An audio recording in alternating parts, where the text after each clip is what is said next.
Hello, my name is Sean, and all my life I've been poor. My little brother Jacob and I live with my dad, but he's not really around. He works every day, including weekends, and it's still not enough. I spend my nights at the local diner, trying to help him out with what little money I can make. But that doesn't get us very far either. The best I can do is be there for Jacob, even when I wish Dad was here. As I entered high school, all of this became harder to hide. It felt like living in two worlds. Some kids would ask why I always wore the same hoodie, and I tried to just say it's my favorite, even when I started to smell. I couldn't help getting paranoid. Some of the people who knew came down on me like I had a disease, as if my dad could just fix it if he tried harder. Now, the couple friends I have who don't believe I'm poor try to stand up for me.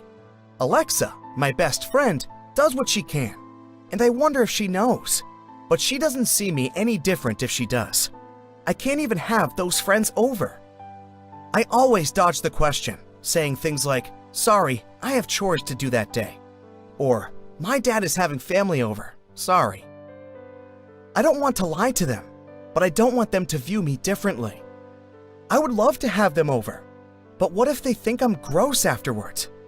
What if they see our house and think we're a bunch of slobs? I'm just like them. We're just like them. It just doesn't look that way from the outside. Alexa will try to help me with my grades, and so will my teacher, Mrs. Reynolds. But I always hear my dad in my head. "Sean, I need you at the diner tonight. Worry about your homework later." Later usually becomes never. It really hurts when people talk about sports.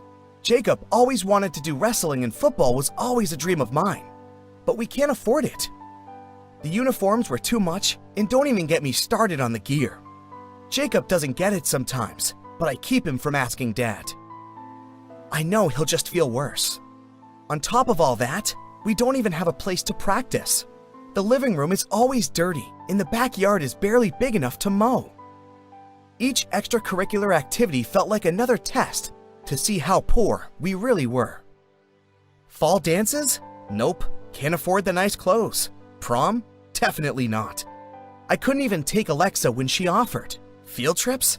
Can't afford those either. Can't even get the permission slip signed because my dad only has time to eat, climb into bed, and leave for work. It's times like those that I have to remind myself he's doing his best. Then, one day, Mrs. Reynolds asked me to stay over after school. When I came to her room, Alexa was there too. Mrs. Reynolds and Alexa wanted to help me study. At first, it felt like I was being found out, as if this was an intervention to help fix my poorness. Thankfully, it wasn't that at all. They asked about my home life, and I didn't say much, but apparently that said enough for Mrs. Reynolds. She asked me to come down to her office during lunches, and we would work on my classes while we ate.